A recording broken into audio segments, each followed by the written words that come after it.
In this video we're going to look at angles in circles, okay?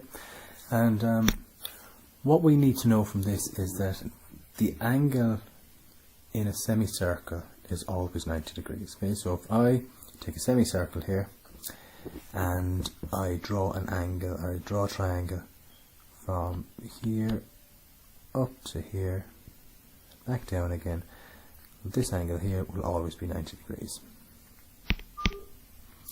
Likewise, I've done the same with the black colour, that angle is 90 degrees, and I've done the same with the green colour, and that angle is 90 degrees, and that's always 90 degrees.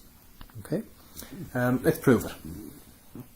So get rid of this, and I'll just take the red one. Right, so first thing I'm going to do is I'm just going to draw a line from that angle down to the centre of the circle. Okay, so here is the centre of the circle. So that means that line is equal to that line, which is equal to that line. Which means that here I have an isosceles triangle. And if I have an isosceles triangle, well then this angle here, we call it x, must be equal to this angle here, I call that x. Likewise, over on the other side, I have another isosceles triangle, okay, because two sides are the same. So therefore, this angle here, we call it y, must also be equal to this angle here, y again. Okay, so remember, in a triangle, all the sides have to add to 180 degrees, which means, which means this plus this must be 180. So I'm going to write that out. So x plus y equals 180 degrees, and that will simplify to 2x plus 2y equals 180 degrees. Well, if I divide across by 2, so if I divide across here by 2, I get x plus y equals 90 degrees, and look up here, there's x and y, so it has to be 90 degrees. Okay, we don't need to know that proof, right? That's not something we're going to be asked to prove, but I suppose it's nice to know just why it's always going to be 90 degrees, this angle in a semicircle. So I suppose just know that the angle in a semicircle is always going to be 90 degrees.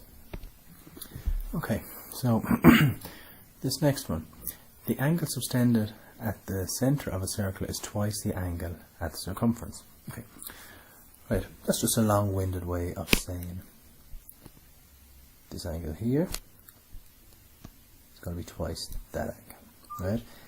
This here is the centre of the circle, and if we have two lines coming off that and onto the circumference of the circle, and then I join that back onto the circumference of the circle, okay, anywhere, well then this will be twice this, so this will be twice that, okay, always.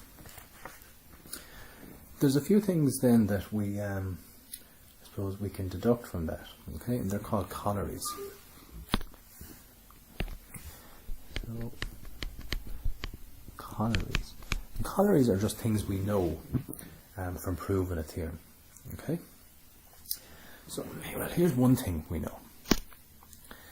Let's say I do another one of these kind of shapes in the circle, okay, and I go from the center,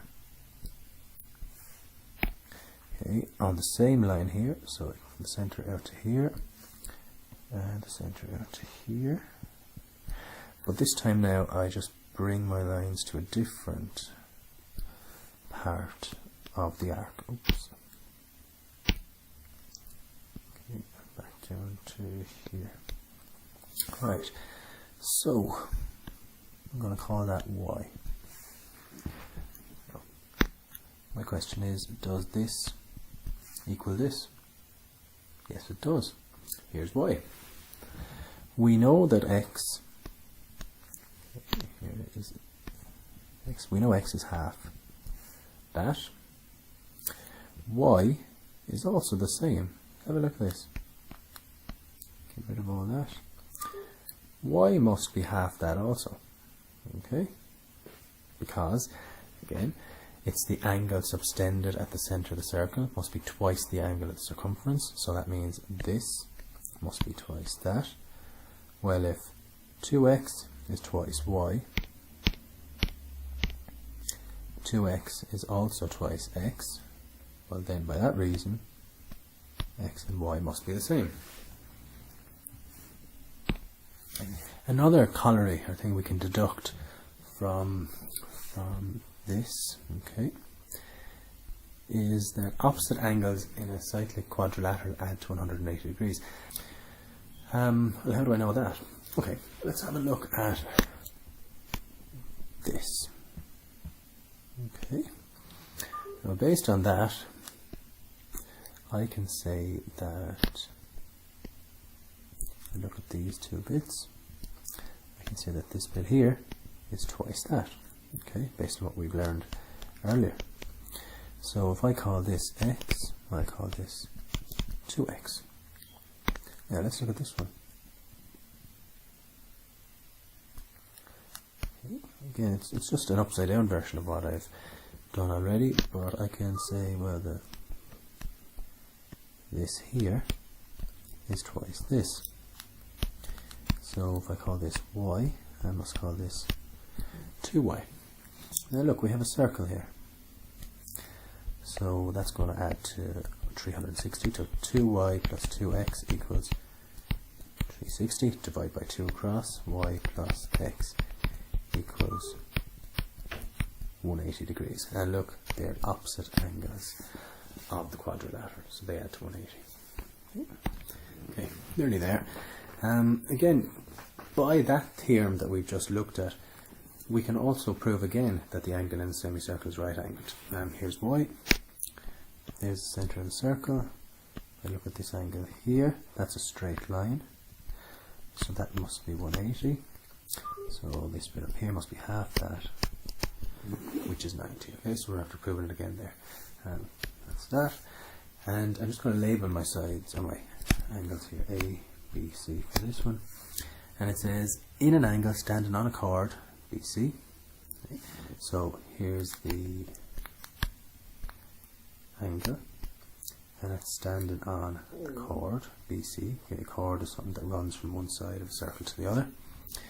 At some point of a circle is 90 degrees, so if this angle is 90 degrees, okay, or of any other angle, like that, if that is 90 degrees again, or any other one, so it's here, if that is 90 degrees, well then I can always say that this here, this chord, is actually the circle's diameter.